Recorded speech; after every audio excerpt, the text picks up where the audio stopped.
అన్నవరం దేవస్థానంలో వ్రత పురోహితులు వ్యవహారం ముదిరి పాకాన పడుతోంది. వీరిదంతా భక్తుల నుండి అక్రమ వసూళ్లు వ్యవహారం దేవస్థానానికి అపకీర్తి కలిగిస్తోంది. మామూలతో అధికారులను మెత్తపెట్టేయడం అలవాటుగా మారింది. ఉన్నత స్థాయి నుంచి క్రింది స్థాయి వరకు ప్రతి అధికారిని నోట్లతో నోరు మూయించి దేవస్థానంలో వీరు చెలరేగిపోతున్నారు.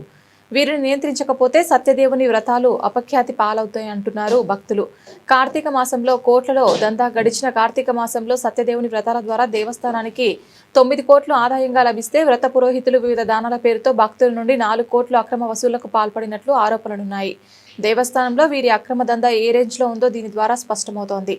ఏడాదికి వ్రత విభాగం ద్వారా సుమారు 40 కోట్లు దేవస్థానానికి ఆదాయం లభిస్తే వ్రత పురోహితులకు వేతనాలుగా అందులో 40% కమిషన్తో పాటు భక్తుల నుండి 20 కోట్లకు పైగా అక్రమ వసూళ్లు ఉంటాయని అధికారిక అంచనా. సత్యదేవుని సన్నిధిలో వ్రత కథ అనంతరం ముగింపు చేయకుండా సంభావన దానాల పేరుతో వ్రత పురోహితులు భక్తులను మాయమాటలు చెప్పి లక్షల్లో గుంజుతున్నారు. వ్రత విభాగం అధికారులు ప్రతి వ్రత బ్యాచ్ కి ముందర తర్వాత మైక్లో వ్రత పురోహితులకు ఏ రూపేణా ధనం చెల్లించకూడదని ప్రచారం చేయాలి. ఇలా చెబితే లక్షల్లో వచ్చే నెలవారీ మామూళ్లు ఇవ్వరని సిబ్బంది భయం.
ఈ వ్రత పురోహితుల ఫండ్ ఏదైతే ఉందో పక్కదారి పట్టిందో అని చెప్పేసి పత్రికల్లో రావడం జరిగిందండి. దీనికి ముందుగానే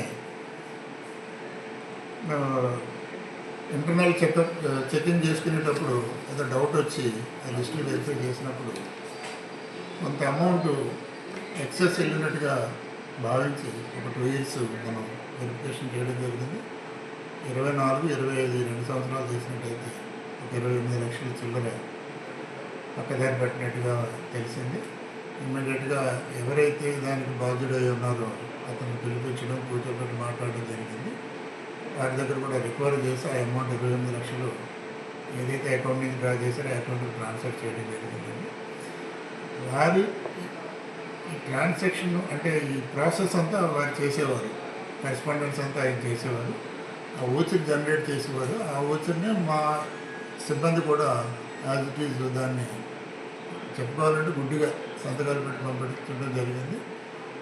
దానివల్ల వీళ్ళ నిర్లక్ష్యం కూడా ఉంది కాబట్టి ఆ కన్సర్న్ ఏఈఓని, సూపరింటెండెంట్ని, సీనియర్ అసిస్టెంట్ని కూడా సూకాజ్ నోటీస్ ఇవ్వడం జరిగిందండి. ఈ రిమైనింగ్ పీరియడ్ కూడా పూర్తయిన తర్వాత అసలు ఎంత అమౌంట్ ఈ విధంగా బయటకు ట్రాన్స్ఫర్ అయిందన్నది కూడా తెలుస్తుంది. ఈ బ్యాంకు సిబ్బంది ఏదైతే మనం హార్డ్ కాపీ ఇక్కడ మా ఏఈఓతో సంతకం పెట్టి ఒక హార్డ్ కాపీ పంపిస్తామండి, అది పరిగణలోకి తీసుకోకుండా ఏదైతే ఈ వ్రత పురోహితుడు ఉన్నాడో ఆయన పర్సనల్ ఈమెయిల్ ఐడి నుంచి పంపించిన దాని ప్రకారం సంబంధిత అకౌంట్ వారికి ఈ అమౌంట్ కొట్టడంలో ఆ ఎక్సెస్ కూడా వాళ్ళకి ట్రాన్స్ఫర్ చేసే అవకాశం కలిగింది. కాబట్టి మొత్తం మీద ఎంత అన్నది మనం ఒక ఫిగర్ అరైవ్ అయిన తర్వాత బ్యాంకు వాళ్ళని కూడా వివరణ అడిగి అవసరం మేరకు వాళ్ళ హెడ్స్తో కూడా మనం కరెస్పాండింగ్ చేయడం జరుగుతుంది.